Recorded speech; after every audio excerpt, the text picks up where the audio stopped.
Jake Dearden, welcome to the Without Limits podcast. Thank you for having me on. It's an honour.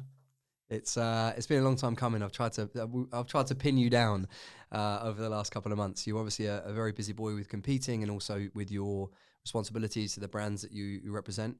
But I believe it took you 4.5 hours to get down this morning, so I appreciate you making that effort, mate. I always like to start with what does Without Limits mean to the listener, and you're someone who, ever since I came across you, and for the record, I came across you because George, I think, shared something you were doing, and you can dig into it later on when I kind of question your endeavours in the sporting world. But you were running, I think, consecutive marathons or ultra marathons. You were doing something, probably before it became cool as a young lad. And I think George joined you for one of it, and I came across you, and then I followed your journey ever since. And you're someone that has always pushed boundaries. You're someone that has always looked to compete and challenge yourself. And for someone who's only 25 years old, you're 25, right? Just turned 26, actually. Yeah. Oh, really? Okay. Yeah. So for someone who's 26, your resume is it's profound. So you clearly have an attitude towards this that is built different. So what does Without Limits mean to Jake Dearden? I think it's a mindset. It's not just words. It's not just a quote. Like, it's a mindset. It's a way of living. Like, it's literally like a lifestyle. If you imagine, your dream, like, would be without limits. So why can't you live that way? Like, if you, whatever challenge you set yourself, if you think there's no limits, someone, whether it's yourself or someone else, is going to achieve that. Why not? Why put limits on yourself? So I always think like that, and I always think, like, if you're not going to do it, someone else is going to do it. So you might as well make it happen yourself.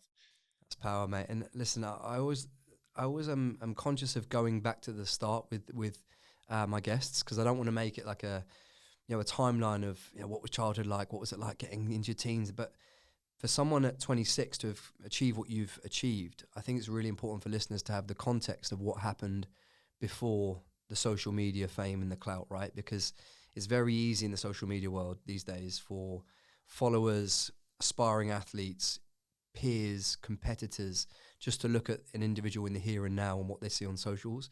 Big following, sub 2:30 marathon, elite Hyrox athlete. But there's a number of things that have happened before that have got you here. So pre 19 years old, which is when I think you ran your first ultra marathon, what was sport life like growing up?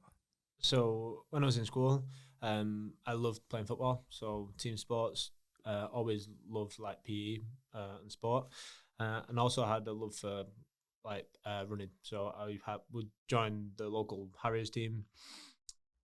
We used to run every Tuesday, every Thursday, and I think it was just like a bit of an obsession for self-development when it wasn't really a thing.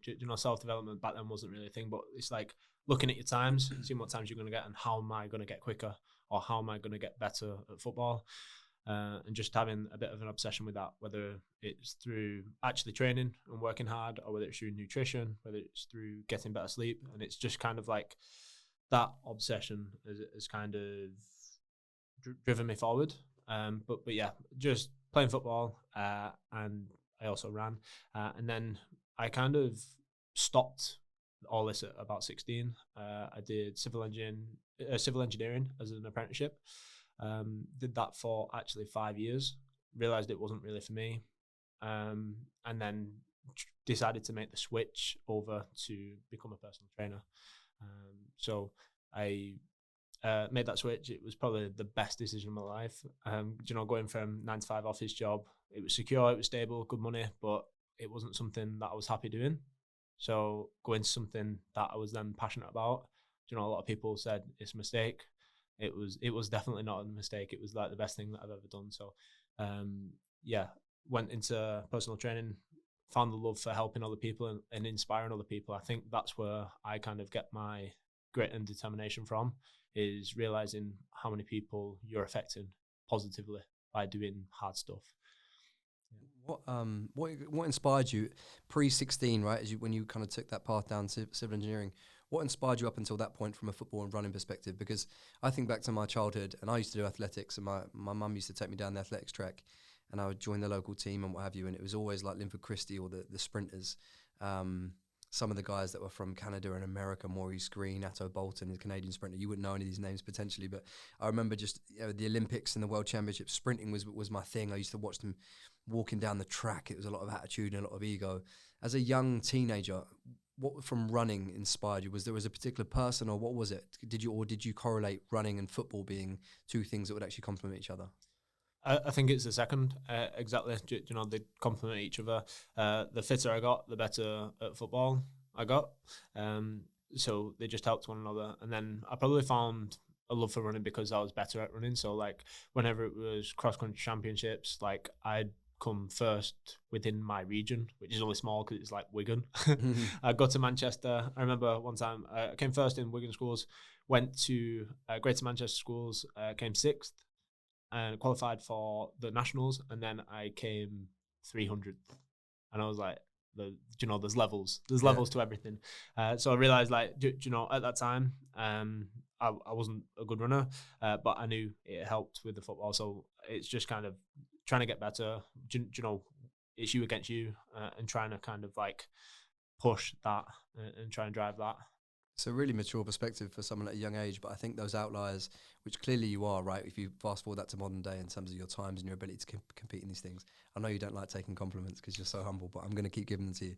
You are an outlier in that respect. But again, that's why I like to go back to the start for someone like you, because going and joining a running club in your early teens is perhaps new to people in terms of like news about Jake Dearden as a young athlete.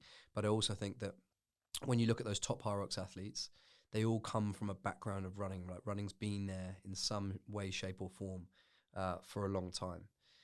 Why the pivot at 16 years old to go down civil engineering, and what was your kind of athletic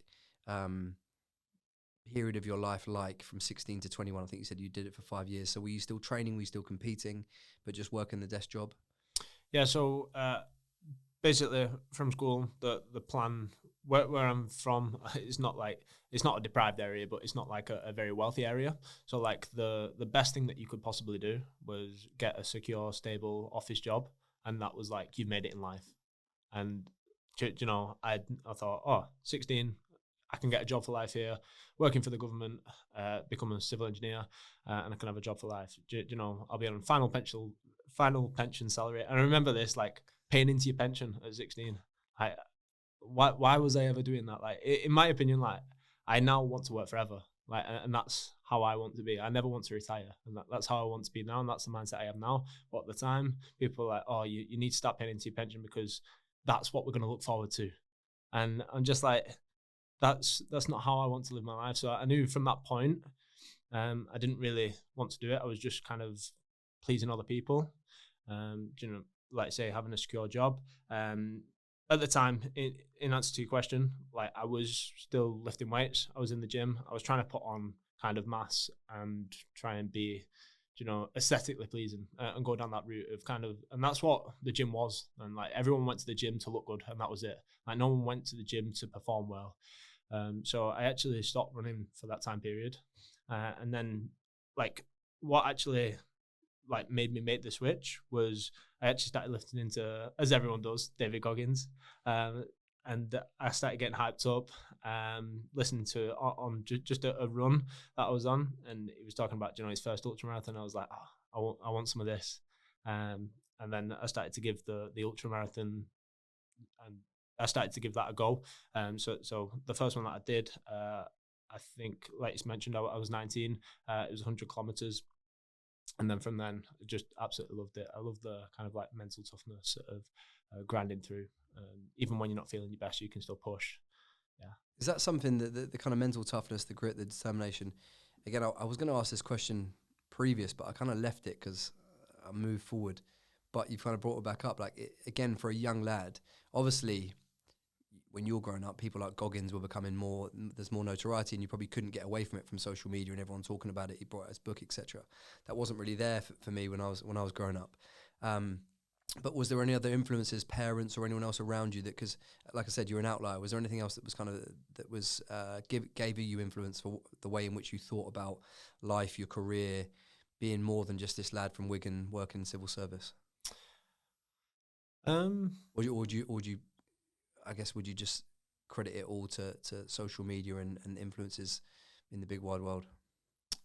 Yeah, I've had quite a few influences in my time. Like I say, a lot of them being online. Do you know? I think the presence of social media is incredible if you use it right. But like from kind of like parents' background, stuff like that, like they were just super supportive and happy for me to do whatever I wanted to do, whether that was getting up before school and going on, an 8 mile run before school. Was that your reality? Did you get up before school and go? So I did, which at the time was a bit stupid. Like, because in history class, I'd be falling asleep. And I remember my history teacher actually bringing my parents in. It was like, there's something wrong with this kid. He's falling asleep every single time. At 9 a.m., we had history, three days out the week, and he'd fall asleep. And it's because I wasn't getting enough sleep because I was going out running in the morning.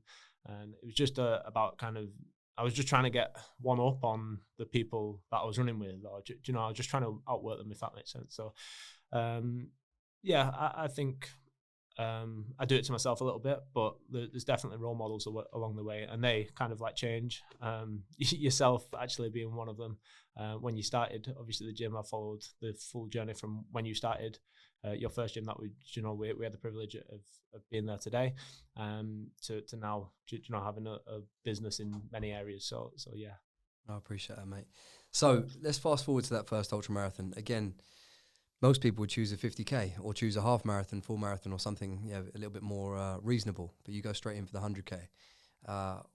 When you made that decision, what was what was in your mind? And also, like I said, at 19, you're an early adopter. I also think that I speak to a lot of young lads on social media now, and they're all kind of the goalposts are getting moved of what is like I say, what's reasonable and what is a sense of achievement. And it's great to see, right? It's great to see people kind of going out there and going for the longest or the fastest or the biggest. I think that's why everyone's kind of pushing the envelope a little bit and of what is possible. But to run 100k 7 years ago as a 19-year-old is quite new. That's an early adopter. That's someone that thinks a little bit differently. Why 100k? And was that the one that you did with George, or was that something different? No, that was something different actually. So it was the East Devon round. And it was 100 kilometers, and obviously you're more familiar with the area. Like Devon's not flat, so it was 100 kilometers of hills. And I decided on the distance because that's the race that I found. Just it was convenient, and the right time of year and stuff like that. And then the other thing is like, obviously building to 50k, like it's great, but if you've already done a marathon, it's only 8 kilometers more than a marathon. So like an ultra marathon is basically classed as anything over a marathon. So, but I thought an ultra marathon really is probably something that's, and hopefully I don't offend anyone by this, but like you need to have a big difference between a marathon and an ultra marathon. So that's why I think 100k was like the distance I wanted to do. How many had you hit multiple marathons pre this 100k? No, just one, just the Manchester Marathon. Before that, so I did that when I was 17. Again, I think it's just something for people to pick up on. It's like you ran your first marathon at 17 years old. I ran my first one I was into my 30s. So again, it's just like when we fast forward this to how good you are as an athlete now, it's so relative to everything that kind of came before it. A marathon at 17 years old is that's someone that's a little bit different to the usual 17-year-old. What was your experience of 100k? Did you get a taste for it after that? So the best piece of advice that I ever got for the 100k, because I was actually so nervous about it. It was actually funny. I'll tell you a little story. So we set off at 3 a.m. driving to the start. We'd driven probably about an hour into our journey, probably about 15 minutes left, and I was driving in Devon. It was pitch black, and the sheep. It was a deer actually. A deer was started running at the side of the car, and I just thought, oh, like that's pretty cool. I've never seen that before. And then suddenly it runs in front of me. So I run over this deer, and I was like, "What do I do? Like, I've not got a clue. I need to make this start line." Ran over a deer. Luckily, it was at the side of the road, so just left it. I was shook up by it. I went straight through a speed camera, got speeding fine. Couldn't do like the test or anything because I think I was going like 60 and a 30 or something like that. Just because I was shook up because I wasn't concentrating. Got to the start line, and then some guy, I was pretty shook up, but he's the guy that owned like the race. He was like, He said, "Don't worry, it's your first one. I know that you're young, but think of it, it's just a day out. Like it's just a day out in the fields hiking or running. Like it'll be over within a day." And that was the best advice that I ever got for anything, because he just made it so simple. Like you think of 100 kilometers and you could think of it as 2.5 marathons. You could think of it as, this extreme thing. And he just said, it's just a day out. It'll be done within a day, no matter what. Tomorrow you wake up and you'll be in bed, you'll be fine. And it was just like so powerful. So I actually just enjoyed it from that point. And yeah, it was just incredible. I think I finished my first one. I think I finished in like 17 hours. I went back a couple of years later and got a better time. But yeah, for the first one, yeah. Nice. Can you reel off from that 100K everything you've then achieved that you think is noteworthy? That's a great question. So we'll go after that. I did a couple of ultramarathons abroad. So I did one in like Transgran Canaria. They're probably like the most scenic ones. What sort of distances? They were like 70 kilometer distances, but it was just crazy to see like different terrain and stuff like that. And the elevation was crazy. But after that, I did 7 marathons in 7 days. I then a couple of years. I think that must be the one when I came. No, the one that you came across me was 10 marathons in 5 days. So I went the year after. I've jumped. You carry on. I've jumped in then. Carry on to 7 and 7. 7 and 7. Then we did 10 marathons in 5 days, and these are all for kind of like charity. How old were you at 10 marathons in 5 days? 10 marathons in 5 days. That was a couple of years ago now. Probably only like 2 years ago. So probably like 23, 24. And that was one of the toughest things that I've done. That's the one where George ran one with me, and then he actually ran so funny thing is, 2 marathons a day for 5 days. He was on the second day and he ran the first marathon with me, and he was that surprised that like how I was feeling. He said, "You're in a bad way here and you're only on marathon 3." He said, "If you finish, whatever you raise, I'll match from like representative for charity." It was like game on, and he had to, I think it was like Paris Fashion Week or something like that. He had to fly out somewhere else, so he couldn't do any of the other days with me. But yeah, he ran, that was his first marathon, which is pretty incredible. But then we managed to do them all, and then he kept to his word, which is pretty cool, to be fair. Yeah, it was insane. So after that, 10 marathons in 5 days, we did. It was the open record for Hyrox for my age. So I started to do Hyrox, open record for my age. Then we did a couple of other races within Hyrox, and then I hurt my back, so I slipped 2 discs in my back.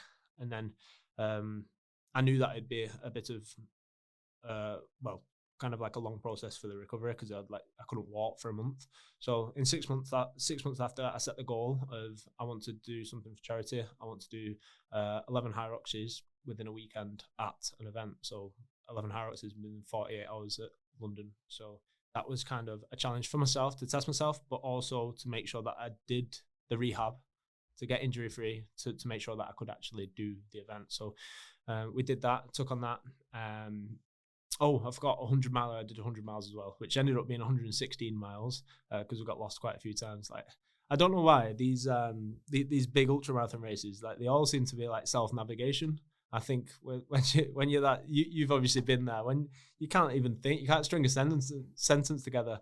Never mind navigate. So like, yeah, I ended up doing 16 miles more, and I'll probably say that's one of the toughest things that I've done. Where was the 100 miler? So funnily enough, it was just around Chester. So in the UK, there's so much of it on canals and stuff like that. It was so, there was some beautiful parts as well, but a lot of it was very boring. Just like long straight canal paths. Again, I think that's just like the reason I've got you to reel that off is just to show the body of work that you've put into this running to be able to get to where you have this year, which, some of the stuff you've done this year is incredible, which we'll come on to. But that body of work from 17, even prior to that, and the races and the competing and the strategies and the preparation and the training sessions, I think it's all stuff that often gets missed, particularly when someone's social media following it. Like, not even that your following has grown recently. It's just more that people only, this recency thing is just like what's in the here and now, and people forget about the context that comes before it. So I think that's really nice, just to set the kind of the scene for who you are as an athlete. What does it seems as though some of those things that you've taken on, and you've done everything, right? Everything from a 5K to a 100 miler, the Hyroxes and everything in between.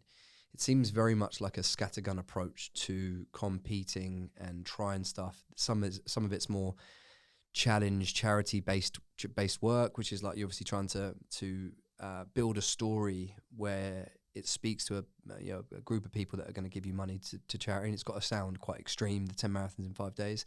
Other stuff's more kind of mainstream marathon stuff, and then you've got the extreme end of the 100 miler.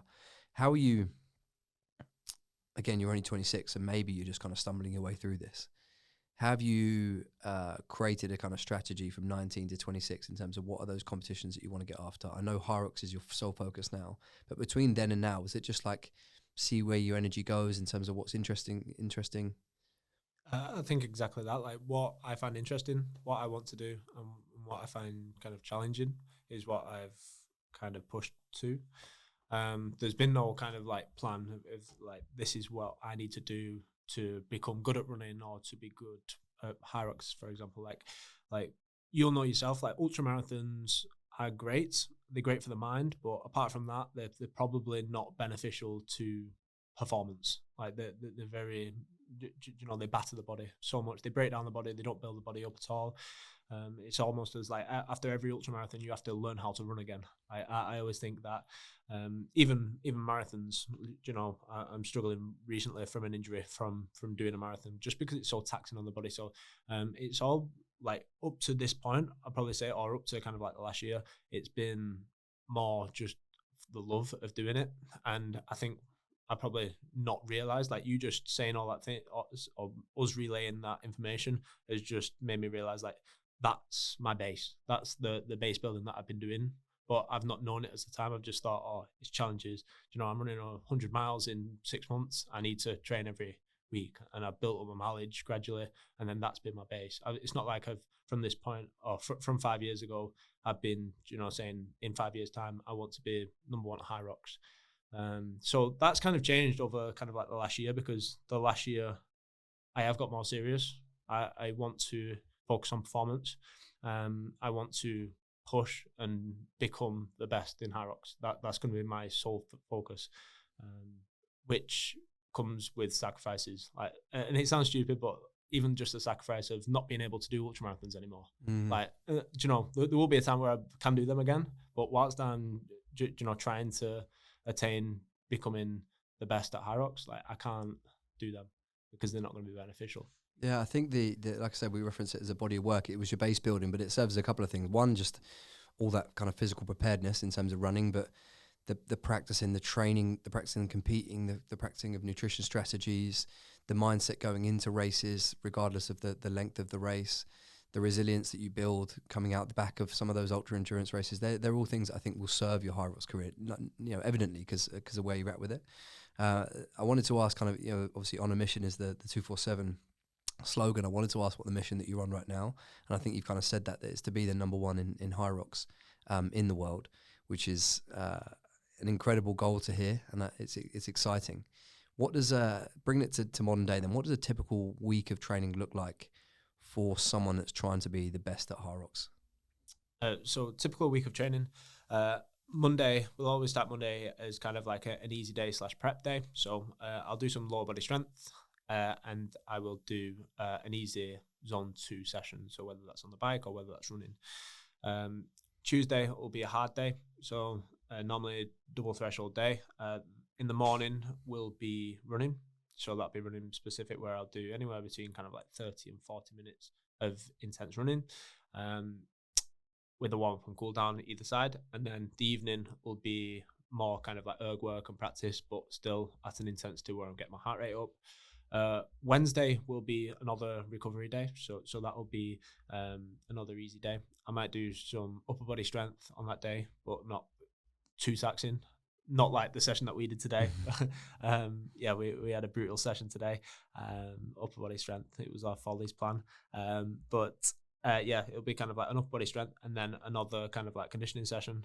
Um, Thursday will be a hard day, Friday easier day, and then Saturday will be kind of like an intense game day kind of phase. So that'll be like a Hyrox specific session that will simulate a Hyrox workout or a Hyrox event. And then Sunday it'll be a kind of like active recovery or like a long run if I'm feeling good. How many Ks are you trying to cover a week? Would you say you're in season right now, right? Yeah. So obviously it's going to be relative to where you're at in the season, but typically speaking, how many kilometers a week would someone be running? And again, not everyone's trying to be number one in the world, but as a Hyrox athlete, how many Ks a week? Personally, I find my sweet spots around about 70 kilometers per week. That's what I like to build up to. That's the weeks where I go above and beyond, and there has been weeks in the past that I do that. But I think making sure that your quality sessions are quality and making sure that your easy running sessions are easy, so your good sessions can be good, is really important. So don't overdo it. Two things to pick up on. So it sounds like Monday to Friday, you've got your strength work and your, let's call it conditioning work, your kind of on feet running and your erg work that are in separate sessions. And then you've only really got your kind of mixed piece on a Saturday that's more simulating kind of the sport of Hyrox.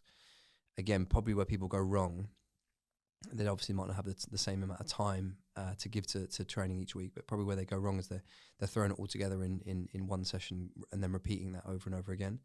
Have you made that mistake, coming into Hyrox, or is this something that you've always kind of known from the start, that learning the skills and the strength in isolation and the erg work in isolation and then putting it together infrequently, or frequently but less often, is then consistently and less often is the way to try and build the best Hyrox athlete? Exactly what you just mentioned there, because like I have made this mistake of doing Hyrox workouts every day of the week, and then you get to a point, it gets you better because you are working that technique, which obviously if you get better technique, you're going to get better times. You are building your fitness and you are getting a little bit stronger at the movements, but if you're doing them every day, you're not giving your body a chance to recover, so you've got more chance of injury. It's like me telling you, Ollie, to go and bench on a Monday, then bench again on a Tuesday, and then bench again on a Wednesday. You'd never do it. You'd always leave days in between to recover. So like we just need to be smarter. So being able to split up my running sessions, being able to split up my erg work and my strength stuff allows me to recover. So that's why I like to do that. And then throwing it all together like once a week is great just to get that feeling again. But you'll kind of get more and more specific the closer you are to your race. So the further out of your race you are, so say if you're prepping for 12 weeks, the first kind of 6 weeks might be just base building and strength building. So you're building a base of aerobic fitness, and whilst you're doing that, you're building some strength in your lower body. And then you start to get more specific. That's when you start incorporating, throwing in the burpees, the sled pull, the sled push, and things like that. And you start getting more and more specific. That's how I've found the best approaches to do. Otherwise, if you just did it all the time, like everything all the time, you're just going to overload the body and you're just going to get injured. I know it's also relative to where you are in season again. So again, we've got to take all these things within the context in which I'm asking them and with a pinch of salt. But from a strength perspective, from a rep ranges and things, do you ever touch on kind of absolute strength? Or are you trying to stay more towards those higher rep ranges, working on strength endurance, muscular endurance? What have you found works for you? Because again, I look at some of the Elite 15, and when I've watched them training, like their numbers, squatting, box squats, front squats, they're moving some big numbers. Yeah. And then look at others that probably look less quote unquote strong in terms of absolute strength, but they're equally as competitive. So if you were to build the best Hyrox athlete, what do you think that looks like from a rep range perspective? It's quite interesting you say that, because I think you've got in the world, you've got two approaches for this for Hyrox. You've got if you look at the facts, Hyrox, every single movement that you're doing at least 100 reps of, which is quite interesting when you kind of like think of it and break it up like that. Like say wall balls, you're doing 100 reps, walking lunges, you're doing 100 reps, but people never really train 100 reps of anything. So trying like, training them higher rep ranges is great, but before you do that, one, you need to make sure that your movement is perfect, because if you're going to pound your body and your movement isn't good, so say if you're lunging and your knees are all over the place and you're leaning forward, you're sinking, you're not tensing your core, and you're doing hundreds and hundreds of reps of them, your body's going to break down because you're doing incorrect movement. So learning to be strong, fundamentally be strong in lower rep ranges, learning to kind of like move well is going to be kind of like your base, and then from then you can then progress to doing higher rep ranges. But I'm a true believer that you should be strong across all rep ranges. There shouldn't be a rep range that you miss out, in my opinion. Yeah, I think that's so good. And again, probably the absolute strength in lower rep ranges is going to be a little bit further away from in season and competition. But you're so right. Like, you can't, because of this bleeding of energy. If your form's bad, you mentioned the kind of knees caving, what have you. If you practice under heavy load, the only way you're going to stand that rep up or complete the rep is if you're able to brace, tense, get the right muscles working and focusing on your form. And so it's really good in terms of movement efficiency and quality to build strength with those low rep ranges that will then carry over when you start to work on the highs. So that's really good to hear. Is there anything you feel that the everyday kind of Hyrox competitor is currently missing from a training perspective? From a training perspective, just make sure that you are having some form of specificity within your week. So like, if whatever your weakness is, let's focus on that for one. So if you don't like running and you've entered a Hyrox and you really hate running, believe me, it happens. Like, people do that. Then focus on getting better at running and maybe potentially enjoying that part, because that's going to help you more than anything. Is there a prerequisite in terms of running that you think people should have? Because again, for you guys at the very top, when I look at some of the numbers, it's almost like your running pace for your Hyrox race is akin to your half marathon time. I'm sure most people that have gone for their first Hyrox probably haven't completed a half marathon. So is there a prerequisite that you'd advise people to focus on first? I know it's difficult because the hype's right now. I want to throw myself into a Hyrox race in 6 weeks' time.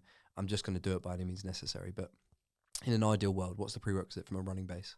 I think running for the amount of time that you're going to be doing a Hyrox is a great way to kind of build up your work capacity. I'd always work up to this. So if I was signing up to a Hyrox within 12 weeks time, and my expected time that I wanted to hit was an hour and a half, I'd make sure that I can work hard for an hour and a half. So I'd build up my work capacity over, especially the first 6 weeks. I'd probably build up that work capacity where I'm not just doing 45-minute sessions in the gym. Like, I'm building up to that hour and a half of being able to work hard, whether it is doing a Hyrox workout or whether it is running. But I definitely say, building up to 10, 15K of running is really going to help your running strength when it comes to Hyrox. Fine. So when we're signing up to Hyrox, it's making sure that we can work for the total time that we're looking to finish it in, and we're also looking at where the weaknesses are, so we've got some specificity in our training program leading up to it. Yeah, definitely. Perfect. From a nutrition standpoint, you're someone, again, I know this because we've trained together and we've just had lunch and we spoke a little bit around nutrition and the need to, what was actually really good to hear and interesting to hear is you're a bit of a nerd on the data and the numbers and what you need to try and body weight you need to be at to hit a certain time, etc., which is good because you're a smart athlete. And I think that's, again, what sets people apart. It's like becoming more aware of the data that's out there, your own body and what you need to achieve in order to hit the times that you want. And you're not just picking these times and distances and saying these things off like emotion. It's considered. But from a nutrition standpoint, you're someone whose body shape, your weight is obviously fluctuated, and you know your kind of sweet spot. So what does a typical week of nutrition look like? How much effort do you put into prepping food, counting calories and macros? So in terms of kind of like tracking macros and stuff like that, I like to do it every so often, but I don't do it religiously. I like to keep a track of my protein intake, and then I think it's probably just because I've done it for so long, with kind of like my fats and my carbohydrates, that I know what I'm having, but I'll make sure that I'm having high carb meals before and around training, especially. So I'll never do a training session fasted. I'll never do a training session where I'm underfueled. I always like to feel my best when training, because if I can feel my best, I might be able to, squat 5 kg more. I might be able to run a little bit quicker. Like, and that's going to add up over time. I think a lot of people kind of like to, you know, perform at their best when they're feeling their worst, and it's kind of this like military background where like, you know, you need to suffer within training. Yes, you need to suffer within training, but you also want, why don't you make the environment the best that it can be, and then you can push even further. I feel like a lot of people don't really do that. So, just making sure that I make sure I get enough protein, making sure that I'm getting enough carbs for my training and my recovery, and then enough healthy fats. But I say that I don't really track that much. I've done it for so long that I probably hitting around 3,500 calories if I'm training once a day. If I'm training twice a day, probably 4,000 calories. My rest day a little bit less. Do you fluctuate much in terms of total body weight out of season to in season? So at the moment, I'm sitting at about 84 kg. Before this Hyrox season, I was 90 kg. So Jeez. I've dropped quite a bit of weight. My prep for this season was running a marathon, and that's what's brought my body weight down, because I needed to improve my power to weight ratio. But I think I've realized that this is my fighting weight now. Like, this is the weight that I feel best at. I feel fitter. It doesn't feel like a chore to run, and my joints just feel better. So I think this is the way that I'm probably going to stay at. Yeah, I ask it because obviously it's someone that you and I have both got a friendship with and a lot of respect for is Hunter, and we obviously saw, he's known for being the bulk pony and being a big, he's a big athlete on the Hyrox track, and it's something that he played around with, which was bringing his body weight down for the most recent World Championships, which didn't maybe work as he intended. So it's interesting to hear kind of where how you feel towards being slightly bigger or heavier on the track compared to now. Yeah, I think I think Hunter, like, just going off it, he explained it very well. Like, he went to town on everything. He put too much effort into everything, and he went to the extremes of everything. He did a 6-month block where he was training, didn't see anyone. He was sleeping in altitude tents. He was getting his bloods done. He was training 30 hours a week. He was kind of almost putting too much stress on his body that his body couldn't recover from, as well as dieting, as well as everything else. And he kind of did too much, if that makes sense. Came into it a bit burnt out. And that's, I think that's a big subject for Hyrox, because essentially what people think it is it's two sports put together. It's your strength work, and it's kind of like all your 8 stations, and then it's running. So you've got to kind of train 2 training programs, and people generally normally overtrain for it. So it's an important topic not to kind of do too much as well, I think.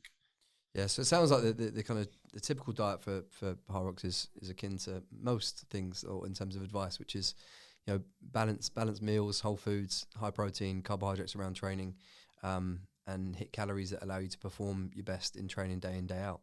Make sure that you fuel going into sessions, and make sure you fuel coming out of them.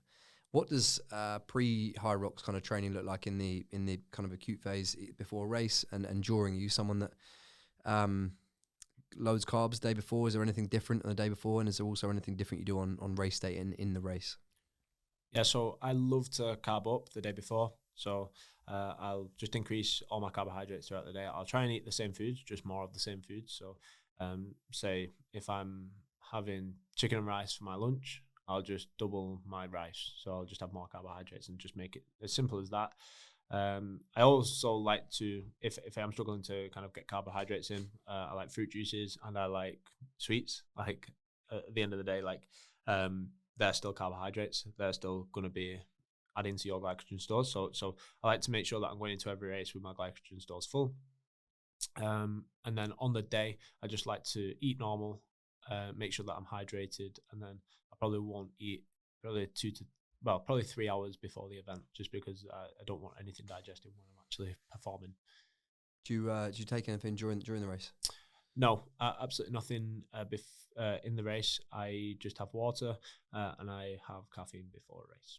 Is the water you're grabbing that from the water station as you run around, or? Yeah. So if you a lot of people think, oh, you waste time. If you quit with it, like, you can run and drink water. So it's absolutely fine. I wanted to ask, actually, when you said your 70k is your sweet spot for Hyrox training, just a little tangent to go back to marathon training. What's the difference in terms of total kind of sweet spot? Again, I know it's going to ramp up as you get towards the race. for a marathon, what would be your total weekly volume of Ks? So I actually didn't. So when I was training for the Berlin Marathon, I think I topped out at 96 kilometers per week. So it still wasn't that much. But you've got to understand that like Hyrox was the priority. So I was still doing all my strength work. I was still doing everything. So it's not like you can just focus on running and that's it. And you can go to the gym once a week. Like you've still got to go to the gym 4 to 5 times a week. You've still got to train legs. You've still got to do all these things. So you can't just pound the miles. Otherwise, you're just gonna get injured. So it's still concurrently training. So yeah, I think 96 was kind of like what we built up to, and that was 30 kilometer long run. As you can tell, I'm trying to abstract as much information for myself and my own training as possible. All right, so we've done training, we've done nutrition for a Hyrox athlete. What are the recovery strategies that you put in place? So I think these are kind of like this is the main thing that changes from someone being good and someone becoming better / being an athlete is how they recover and what they focus on. So number one thing is sleep. So I always try and get at least 8 hours, probably 9 hours in bed, because as well, like whatever fitness tracker you use, like that's going to say a number, but like that we need to make sure that's over 8 hours. So whatever the fitness tracker says, it needs to be over 8 hours in my opinion. And then, so making sure that we're getting good quality sleep as well.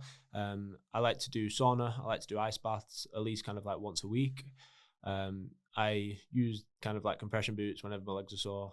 I'll do stretching. I'll do kind of like foam roll and stuff like that. Massage I love as well. Do you have any other techniques that you use for recovery? To be honest, I think it's one of these things that recovery strategies are super important, and it's been glorified over the last however long since Huberman and everyone else started talking about it. But for me, it is something that's probably, it's caused sometimes more stress than it's worth. Because again, you're comparing yourself to people on social media that get nice baths every morning. And again, I think everyone's got their routine that is conducive to what they're trying to achieve. I think my recovery could be a lot better. I've got an ice bath and infrared sauna at my house, so it should be a lot better. But my excuse is when I get in and it's dinner time with the kids and I'm sitting with them, and I'm for me to then go out again and get back into like a build another routine off the back of that. For me, I like getting into bed at 8 o'clock, like 8:30 when my kids go to sleep. If I was to go and optimize my recovery more, I'll be taking from my sleep. It's the only way I can actually make it happen, short of me leaving work during the day and going for an hour of recovery. So no, I think you're doing everything that I would advise. It's something that I do need to get better at as well, though. So I think that's an important point, though. Like sleep is a gold standard. Like there's no point getting 5 hours sleep a night and jumping in an ice bath in the morning. Like just stay in bed and make sure that you get that extra hour. Like to me, that's more important, because sleep is the only time where you truly do recover, and your body kind of like regenerates. So making sure that, obviously nutrition as well, I think super important. But and then some people, like I don't know about yourself, but like the ice bath I'm getting used to a little bit more. But like I know some people, it just stresses out too much, and you've got to think of that. If you're really really stressed because you're panicking because you're in an ice bath and you really hate it, like is that that's going to spike your adrenaline, it's going to spike your cortisol, and then you're probably not going to be in that relaxed state that you need to be to recover. So like it works for some people, but it doesn't work for everyone. So it's okay if you prefer to have a warm bath than a cold bath. Yeah, absolutely. All right, let's bring it to Hyrox itself. Was Hyrox something that so the actual racing, competing, and your accolades that you've achieved, how did you know you were going to be good at it? I'm not gonna lie, I didn't really. I just, like everyone else, like a lot of people, I love running and I love lifting weights. And then Hyrox came around. Someone said, "Oh, you should give this a go." I went there without training, and I managed to get first in my age category. What was your time then? 1:03 for an open. So that was the first one that I ever did back in Birmingham. Yeah, I remember. So you actually raced that one out. I watched you race. Yeah, it was a great race. That you did the doubles, didn't you? Yeah. What time did you get? I think we got 56 something, but it was open. Yeah. It was open weights back then, so there was no pro weights. Yeah. Me and Tom went into it.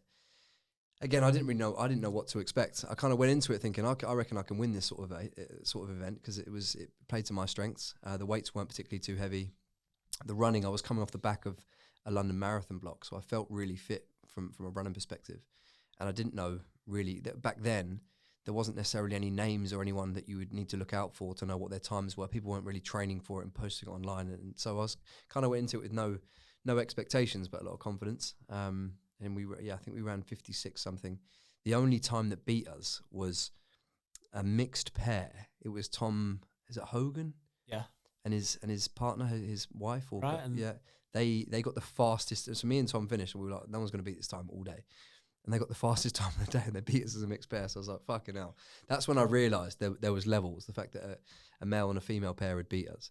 But I remember you getting taking first place in your age group. Yeah, no, it was, yeah, it was kind of mind blowing because I didn't expect it at all. I thought I'd do okay, but I didn't realize that I'd do that well. So I thought, well, if I'm not really trained for it, like what can I do if I put my mind to it? So I then trained for around 12 weeks, and then it was Glasgow Hyrox. So I went there, and then that's where I got the world record for my age group. And then after that, I decided to try and take it serious. I did get a bit of an injury, so I slipped 2 discs in my back, and that kind of put me out for 6 months. But since then, I've been kind of fully focused on Hyrox with the odd marathon running. So you're on the cusp of the Elite 15, right? I know you've done a couple of Elite 15 races. What is it you think you're missing? What's going to get you in there and secure your spot? Personally, I think it's just a matter of time. Like at the start of the season, I did a marathon training block, so I was focused on kind of doing marathons as well as Hyrox. I went to Cape Town, ran a 56-minute Hyrox. Then the week after, I did a 2:28 marathon, and then the week after, I did a 57-minute Hyrox. I feel like if I just focus solely on Hyrox and take the marathon stuff out of it, I can get that time down. Now, if I get 2:56s, I'm in the Elite 15. At the moment, my average, because how the Elite 15 works, it's the mean of your 2 best times. So at the moment, I've got a 57-minute and I've got a 56-minute. So I really need 2:56 minutes to make it into the Elite 15. So I think I just need a good run now, a good block of training, and then I'll be back in that Elite 15. Do you guys at the top of the sport care so much about the different tracks in terms of the actual, where they're held? Because obviously people like to say, oh, it was busier when I was on the track, or that track was shorter, the running felt longer, the rock zone was bigger. There's, whilst it's a standard race and it doesn't change, how much does vary in terms of the different venues and also how busy the track is, which is probably not as much of a problem for you guys when you're racing, because you are the centerpiece of, the focal point of the attention. So they clear the tracks for you guys. But for the mere mortals, it is sometimes like a zoo of people trying to run around. No, I understand it, and it is, a little bit frustrating, but it's very hard to kind of get right. One, because every event needs to be indoors.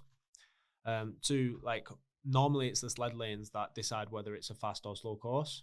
Now the sled lane is on carpet, but no one can determine the material under the carpet. So it might be on a wooden floor, it might be on a concrete floor, and now this makes the friction of the carpet change. So like it might make the friction more, it might make the friction less. So that will give slow or fast tracks. So it is a little bit annoying. You've got to give credit to the people that turn in, week out, and just, they're stabbing in the dark. They're doing everything they can to break into the Elite 15. You've seen quite a few people recently do it this weekend at Frankfurt, where they've probably had 6 races back to back. And Frankfurt has been, well, I'm guessing a fast course because they've all got 57 minutes or 56 minutes. So they've, where they've done like 1 hour before. So like they're just, the more events that it's quite clever really. The more events you do, the more chance you've got doing a faster time, because you're bound to get a fast course.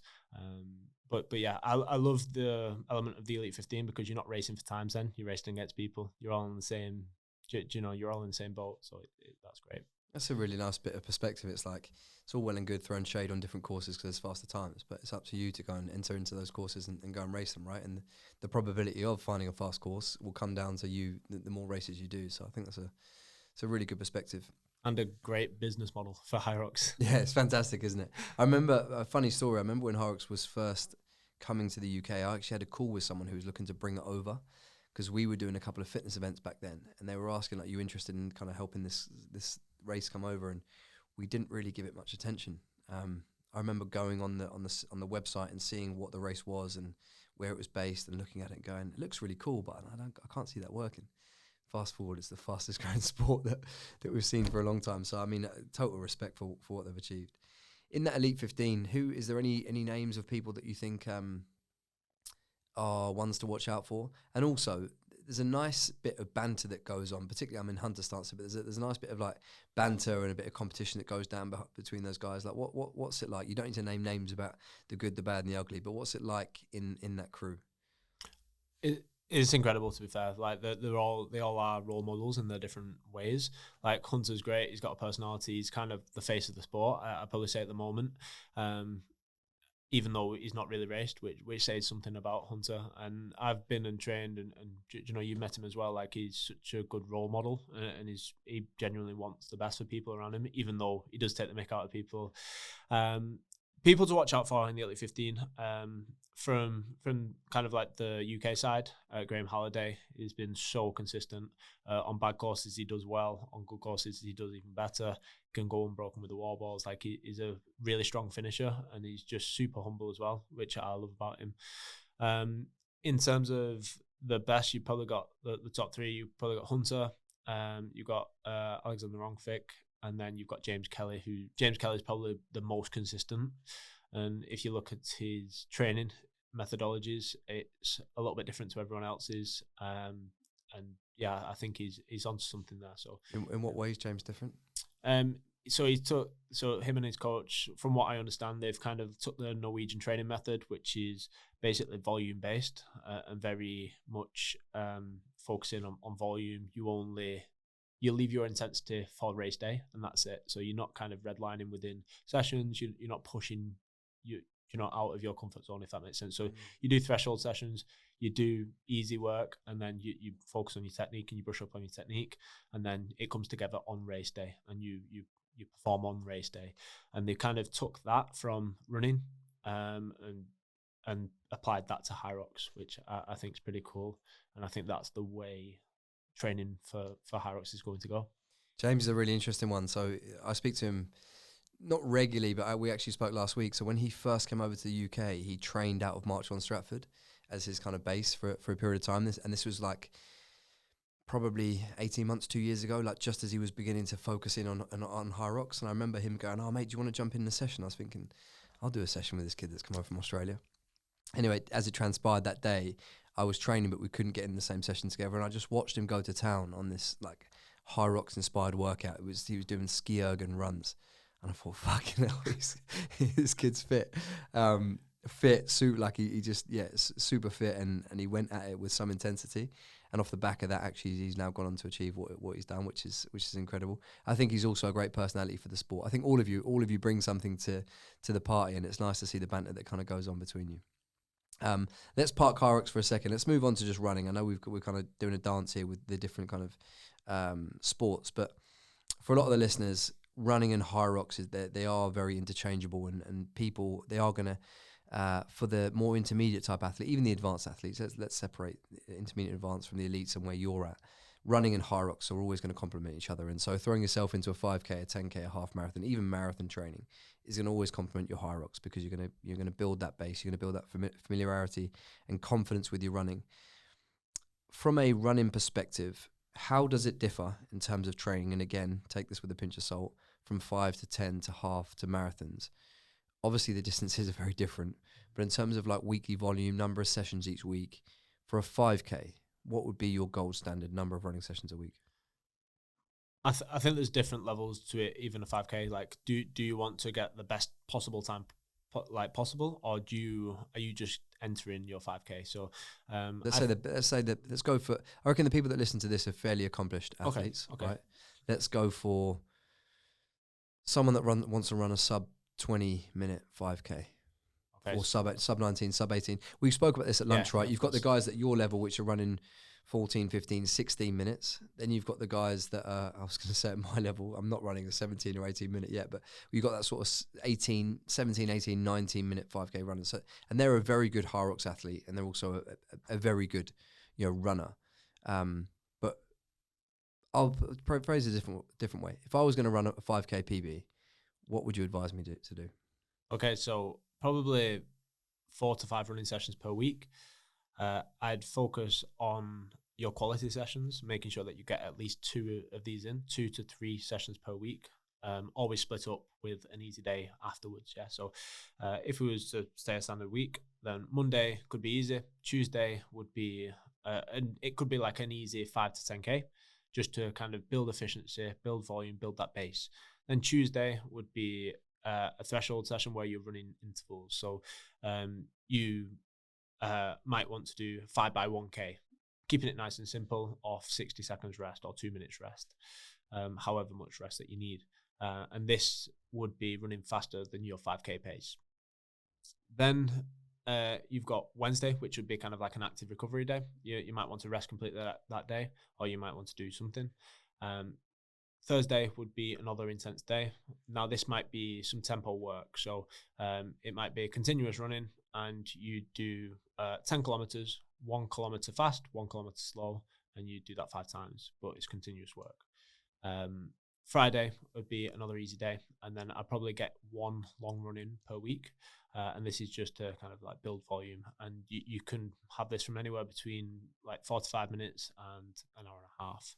And probably just build that up sensibly, and that's just going to help with efficiency, building your base. One thing that I found that I go on about a lot that helps with running and running form is just listening to a metronome.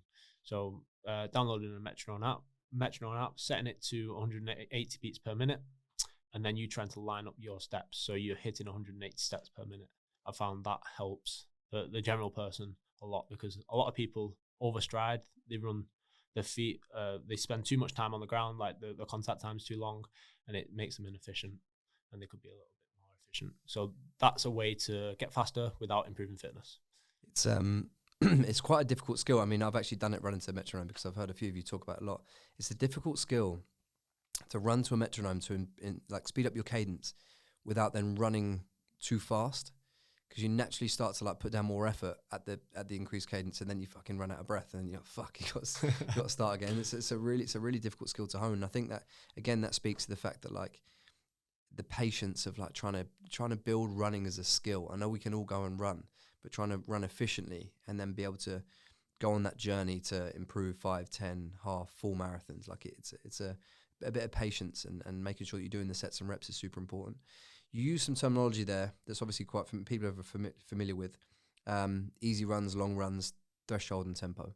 How are you differentiating between those 4? And is there any other that we should maybe think Okay, about? so my easy runs, I'd always say would be conversational pace, or I like to keep them below 150 beats per minute heart rate. So this is kind of like probably like a 5 or 6 out of 10 effort, and you should be able to hold a conversation throughout all of it. So this is kind of like building your base. This isn't stressing your aerobic system too much. You're never going anaerobic.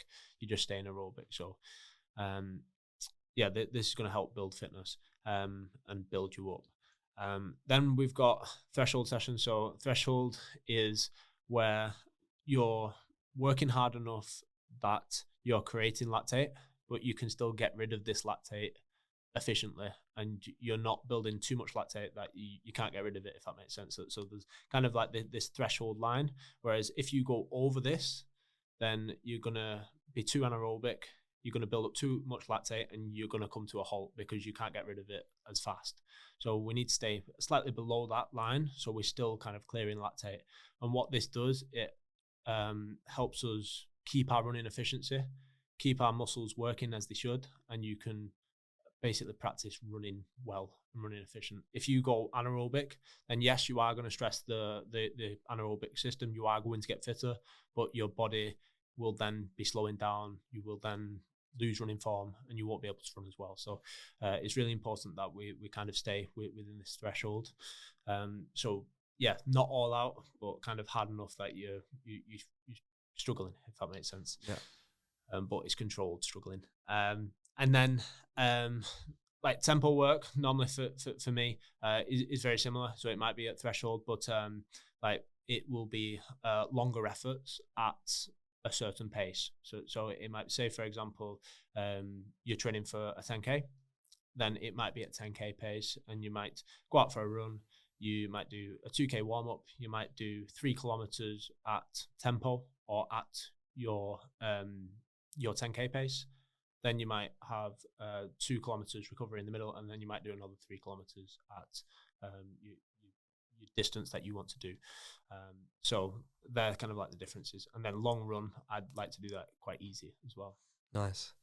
Going back to me then as the example, for a 10K, am I going to be doing more running sessions per week? How are we different from the 5K that you've given me? Personally, I'd probably just build up your volume by adding in more easy runs, but the intense runs stay the same. So you're still only doing kind of like 2 to 3 intense runs per week. Probably. And what about half marathon and marathons? So half marathon and marathons, we want to be increasing the volume again. We probably want to make our reps a little bit longer. So instead of focusing on 1 kilometer efforts with our intervals, yes, you still might want to do 1 session a week where you're focusing on shorter intervals, but the other like threshold session, you might bring it up and you might do 3 by 15 minutes, for example, at your threshold. So you're kind of building up that endurance, building up the endurance that you want at the speed that you want as well. I think a lot of people go wrong when they're running a marathon is they do all their running really, really slow, and then suddenly on their marathon they're aiming for a time and they've not practiced running at that pace that they want. So say if they want to run a sub 3 hour marathon, you've got to hold a pace of a 4:17 minute kilometer.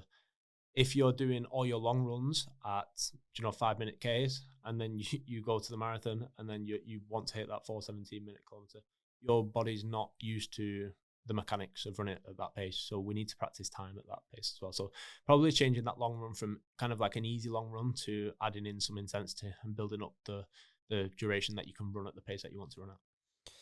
You just scared me because my goal for 2025 is to run the sub 3. So 4 minutes 17 is now going to be etched in my brain. On the topic of marathons, a lot of the talk of this year was your sub 2:30, and rightly so, because it is fucking insane. It genuinely insane.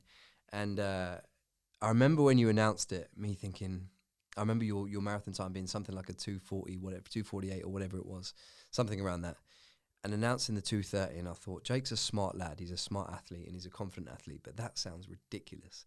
And you obviously copped a load of slack, right? Because I loved the post you put up when you hit the 2:28, and you showed all the idiots that had, all the running gurus that had decided to attack your YouTube comment section with telling you that you couldn't do it, and all the reasons for. We spoke at lunchtime about how you came up with that time and the confidence that one of your running coaches or someone that's influenced your running career had given you. Where did that time come from? Obviously, it's probably a bit like me saying I want to run a sub 3. It's kind of like this goal that is, it's scary, it's challenging, but it probably is attainable if you do the work. And if you do the work, it's going to leave you in a place that's going to, I know particularly if you're Hyrox, if you can run a sub 2:30, like you're up there with the very best of them. How did it come about? And talk me through the story of the guy that gave you the confidence and how he used the data to give you that confidence. So first, taking it back to the beginning, I think that's a prime example of without limits, like you mentioned, not putting limits on yourself. Like the standard person would, do a 2:49 marathon, my old PB, and say, oh, I want to run a 2:45 because I can't go better than that. Like I can't, make bigger leaps than that of improvement. Whereas like if you take the without limits mindset, then you can, it's kind of like, aim for the stars, land on the moon. Like what's the worst that can happen? Like if I set myself a 2:30 marathon, the worst thing that could possibly happen is I get a 2:40 marathon PB. Like it's still okay. It's still good. It's still like, it's kind of like there's no risk for me setting that. It's just maybe, some people might laugh at me because I said that I'd do a 2:30 and instead I did a 2:40. So that was kind of like my mindset. And the reason, the whole reason I came up with a 2:30, like sub 2:30, was I was speaking to someone at World Championships for Hyrox, and they were in the Elite 15, and they said, if you can run 3 30-minute kilometers for 1 hour, you'll make it into the Elite 15. 3:13. 3:30. 3:30. 3 30-minute kilometers. So I was like, all right, okay. He said that if I can run it for an hour, what if I can run it for a marathon? So that's how I came up with a sub 2:30, because if you work it out, it's 3:30 kilometers for the whole way. Yeah. So that's how I came up with that. And then after that, I went to a coach. I met a running coach near me just for some running drills. And I said that I wanted to do a sub 2:30 marathon. And he was like, yeah, no problem. I was like, oh, well, a lot of people, like, I even spoke to, ex-Olympians who've been in the running scene, and they were like, that's shifting. That's some going, like, kind of like passing it off, or you won't really do that, politely, if that makes sense. So when I came across this running coach, and he actually kind of like believed in me, he basically, like, when I met him, I went to meet him, and he had this paper, and he'd printed off all the kind of data that he'd done about me. So basically, he'd found my previous results. He'd found my PB for Barcelona Marathon, which is 2:49. He asked me what weight I ran that at. He said, you was 90 kg. He worked out how many watts that I was producing for the entire marathon. And he was like, I've worked it out that if you weigh 80 kg, that you'll run a 2:35 marathon if you can keep the same amount of watts. So he said, with that, if you make your shoes lighter, if you're running better shoes, if you're running better, lighter weight clothes, if you draft someone, so that means just running behind someone, he said you can make up that other time without even getting fitter. And I thought, this is mind-blowing. And I've actually got a YouTube where he explains it all. But I thought, without even getting fitter, I can get close to this 2:30. So if I train for it as well, then I should be able to do it. So that's what we did. But I'm not gonna lie, like, even the week of the marathon, like I say, I'd done the Hyrox. I traveled from South Africa to the UK and then to Berlin. Like, it'd been a big travel week. I didn't know whether I'd get the sub 2:30. I just felt really good on the day. Yeah. A couple of things spring to mind. What would you say? I know you wouldn't say anything nasty because you don't seem to have a bad bone in your body, but what would you say to all the people that threw shade on that post when you first said you're going to run a 2:30?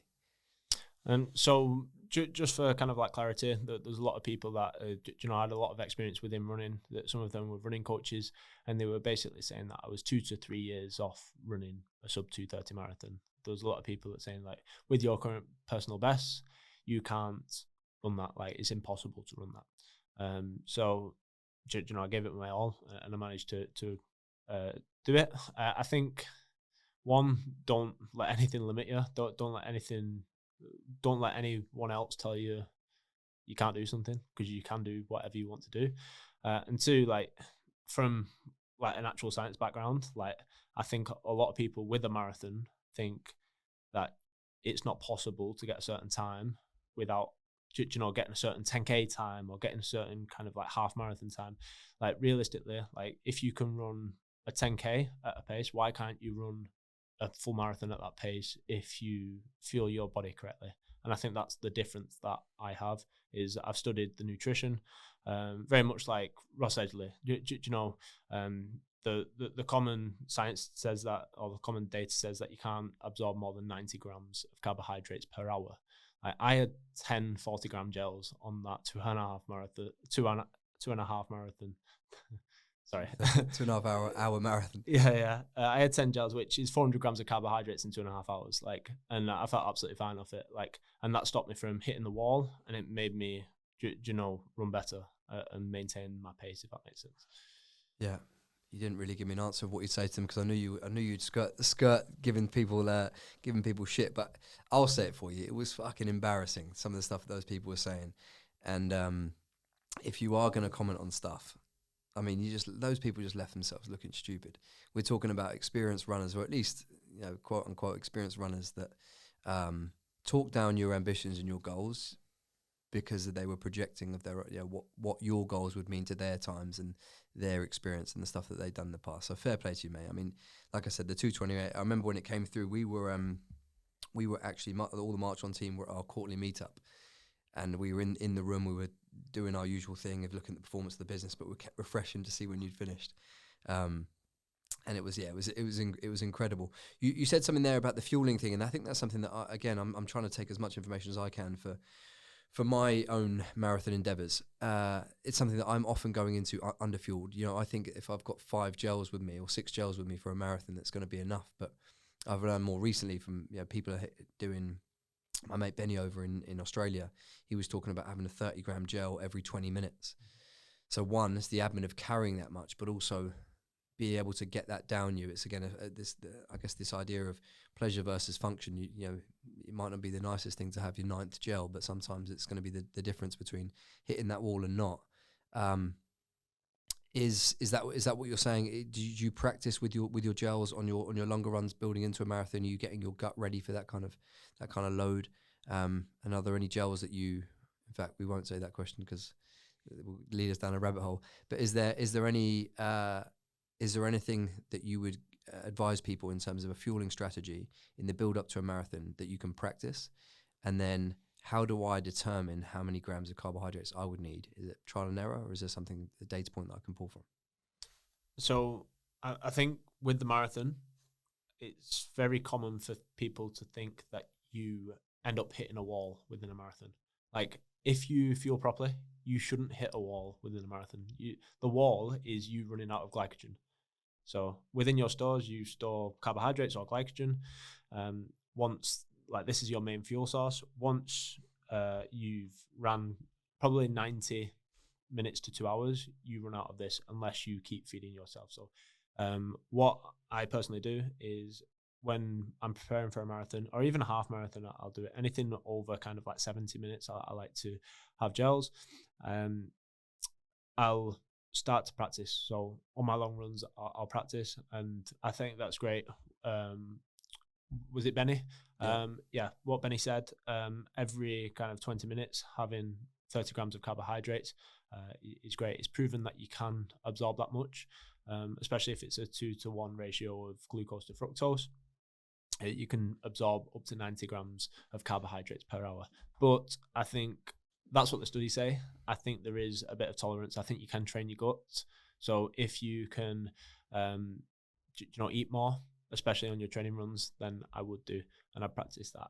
I remember reading an old ultramarathon book when I used to do ultramarathons, and one of the guys used to train by going for an eat as much as you want buffet and then going out for a run straight after, because he'd train his gut to be able to move on the run whilst digesting. And obviously that's the most extreme, and I don't advise that to anyone, but like, if you could practice running like that, your body's going to get used to it and getting used to kind of moving whilst digesting carbohydrates. It's an interesting one, the whole fueling for performance, because I think a lot of people do these in performance-based sports for goals that are aesthetic driven. So they're running, they're doing all this stuff, and then they realise, oh shit, it's that sense of achievement. I can actually run a 5K, I can run a 10K now. And they've run it under fuel for so long because they were trying to lose weight or use it as a vehicle for weight loss. But now they're loving the endorphins and the benefits of like running it, and now they're trying to beat their times, but they don't make that switch of like, start fueling it, and prioritize the fueling and train your gut and do all these things. I actually think, that's something where going into next year, it's something I really try and prioritize, because it brings me on to my experience of the marathon alongside you in LA. A couple of London marathons, I've hit the wall because I've been underfueled, and then in LA, completely got my hydration status. Like, I started cramping at about 22K. And I think that was because it was so hot, but it didn't feel that hot, but it was. Yeah, I think that I'm someone who has a very, I sweat a lot, so my sweat rate is very high. And I just don't think I appreciated that when the sun came up in LA, plus with the hills, that I was just, I remember looking around and I was just dripping wet after about 10K, and everyone else was, fairly chilled in terms of, how moist their clothing was. And then, about 22K, the cramps set in, and it's something that again I'll always respect you for, because I know that you weren't running for a pace. We were all trying to pace George over the finish line, but you had to suffer 25 plus Ks of a marathon with with me cramping every 2 minutes and falling on the floor. But I find that more impressive because there was not one there was not one element of you that wanted to give up. Like, you really, really wanted to finish, and you did. What is 3 hours 19? Was it? I think it's 3:19, but which is still a very impressive time. Which is actually considering you was cramping for 25k. Yeah, it was actually a PB for me. It goes back to, I guess it goes back to just like not getting too caught up in the times and what have you, because they're all experiences, and I'll be a better marathon runner for that experience, which was my last one, because now I'm going to prioritize my fueling strategy and my hydration strategy. But it was I can't believe actually how much I fell apart. Let's park the Hyrox and the running stuff, and let's move on to the pressures of competition. You're someone that, again, I think you've got a very good attitude towards it, and you kind of said it, the shoot for the stars, land on the moon analogy that you've used. You are someone that throws out lofty goals. You're someone that's obviously very well studied. You reference the books that you've looked at, the coaches that you go and seek, the training that you do day in, day out. So you don't leave much to chance. But do you feel pressure? Do you feel, and you always look as though you've thrown yourself into races and competition. Do you feel the pressure as it's got more serious? Yeah, definitely. I'm constantly having to be reassured by whether it's my coaches, whether it's my brands. Like, I like to ask people, am I doing enough? Because whatever I do, I want to give 100%. But I would need people to keep me accountable to that as well, because I might think I'm doing 100%, but that just might be me thinking that I might not be actually doing that. So I'm always asking coaches, like, am I doing enough? What else can I be doing? And I think always asking that question probably helps a little bit, because you are being reassured. But for sure, definitely feel pressure.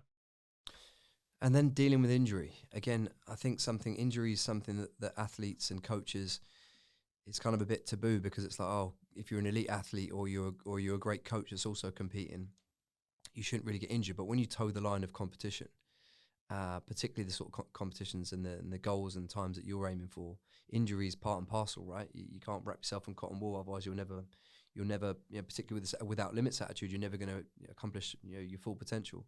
How do you deal with injury? Because you've had a few setbacks. Is it something that it's part and parcel now you're aware of? Is there anything that, from a mindset perspective, people coming back from injury that they should think about? So every professional athlete that I've spoke to has said that an injury is a blessing, because it gives you time to, one, assess the situation, assess what was going wrong. Like, if you look at most injuries, unless it was a freak accident, it was probably your underpreparedness in some way or form. You might not have been doing your mobility, you might have just been ignoring a pain, and it's got really, really serious, unless it's a freak accident, obviously. But so you can kind of like assess the situation, you can make sure that doesn't happen again, and then kind of really shifting your focus from competing to then getting pain-free, and making sure that you're putting all your time and effort into your rehab, and that being kind of like your sole focus. I think that's super important. But like, the opportunities that it'll give you to be injured, and you'll do things that you would have never done if you was competing. You might connect with different people. That, like, everything happens for a reason, and I think it's important to just take it. Yeah, I think it's again a really nice bit of perspective, because even the guys at the very top of the sport, as you are one of them, are going to come unstuck with an injury in it. And if you can use it and harness it for understanding where you maybe went wrong, then you can build and layer on top of that and come back stronger. The final piece of today's podcast, I want to talk about social media. Your kind of rise to fame, and I know that's not something that you probably pay much attention to. Obviously, it helps, right? Followers, likes, eyeballs. It helps from brand's perspective. It helps with building your own personal stock, and it can help put food on the table as an athlete, particularly when sports like Hyrox and many sports are kind of underfunded, and you're not maybe given what you deserve from the actual sport itself, and you have to rely on brands. How have you found, particularly this year with all the followers, how have you found social media? I know you've hacked the algorithm with these lovely running reels that everyone seems to have copied, and then probably haven't had quite the success that they maybe hope for, that you've had. But have you found this kind of rise in followers and social media, and kind of all the good, the bad, and the ugly that comes with it? I think it's more work than what people think it is. Like people think that it's, you just got to post once or twice a day and that's it. It's definitely not that. Like you'll know yourself. Like it's like literally a part-time job just doing that. But for me personally, it adds a little bit more of a sense of security. One, like any athlete's career is very short-lived. Like it could be 6 months, it could be 2 years, it could be 10 years, but it's relatively short. So making sure that you're building kind of like a personal brand, I think is super important. But it does take a lot of your time. You've got to be kind of like conscious. But I think gaining like relative success on Instagram has been nice, but it's also a little bit scary because of how many people are watching you, if that makes sense. So you've just got to be kind of bang on with everything. Everything's got to, it's kind of more pressure, if that makes sense. Because like, I don't know about you, but like, and you probably feel this as well. Like, I feel a duty to try and help and inspire as many people as possible. And it's a good thing to have, but you can never stop, if that makes sense.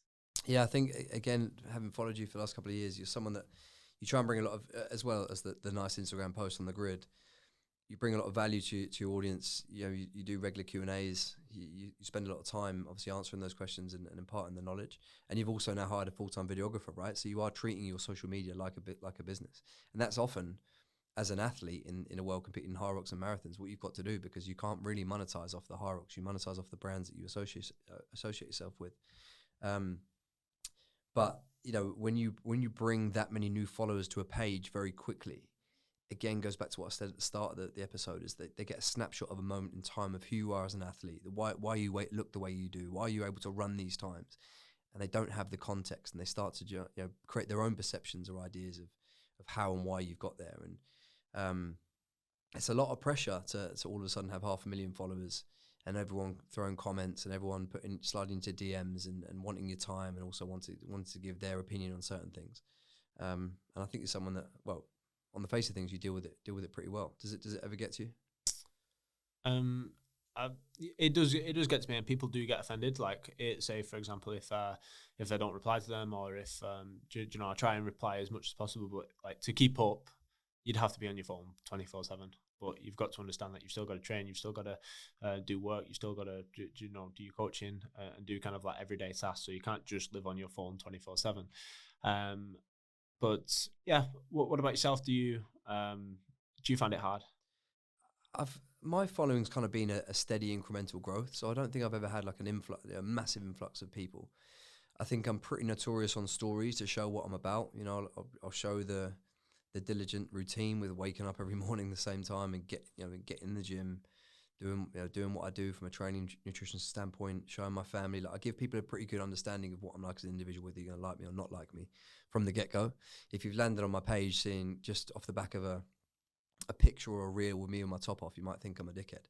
But hopefully you get a pretty good understanding of what I'm like and whether you're going to like me when you start following. I also think that life's too short, and like I said, I don't have enough time to worry about everyone whether they've taken a liking to me or they're supportive. I do try and answer as many people as possible if they come politely to the DMs, but a lot of the time I'm on my phone for more than I want to be. And particularly in the evenings when I'm back home with my kids, and also at weekends when I might have more time for social media, that's actually when the time when it's more for the stuff with my kids and my family. So I think it's a fine balance. I think at the end of the day, if we're all just trying to put out good value, everything's coming from a place of good intention, whether people like it or not. That's up to them to decide. And like I said, a lot of the time it's a projection from someone for their own insecurities, rather than actually for any wrongdoing of you as the athlete or influencer. How good can you be, Jake? And I say this because, do you know what? George is obviously one of your biggest supporters, and George, me and you have a massive amount of respect for him, both as an athlete and also what he's achieved and represent, and just as a human. Super generous, super humble, but also a killer at the same time. He's someone that's always, not that you've ever needed, he needs to fight your corner, but he's always someone that sort of said, Jake is going to be a superstar. Jake's going to be this. Jake, and I won't bring up other names in the industry, but Jake will be bigger than him. Jake will be faster than him. Jake will have more followers. Jake will get to number one spot. So he's got that confidence in you, and I'm sure that probably makes you stand a little bit taller and push your chest out, because he's someone who, if he says something, you do listen. But how good do you reckon you can be? So I think well, to be fair, every day I get more and more serious about this. So like, if you was to ask me a month ago, am I all in? I'd probably, if I was to look back now, I'd probably say no, I'm not all in, because there was something that I was leaving on the table. That I'm getting more and more serious about this every day, and I think I'm more serious than anyone else on the planet to become the best at Hyrox. So that's going to be my main focus, and I'm going to push as hard as I can to get that. So hopefully that's where we want to land. Yeah. You got a time when you reckon you'll get there? Will we see it this season? I think this season my main goals is to get into the Elite 15 World Championships and then go put a good time down there. I think next season will hopefully be my season. I mean, ever since that Birmingham fastest time for your age group and then the record in Glasgow, I think you've set goals and you've achieved them. And genuinely, I don't think there's any doubt in my mind or anyone else's that you won't get to the top. So it's been a great episode. Hopefully, like I said, we've touched on a number of things that are super relevant to both audiences, Hyrox, running, and just the mindset towards putting it out there and getting after it, irrespective of what the result says. So appreciate you coming down, mate. Thanks very much, Jake. No, thank you for your time. It's been an honour. Legend.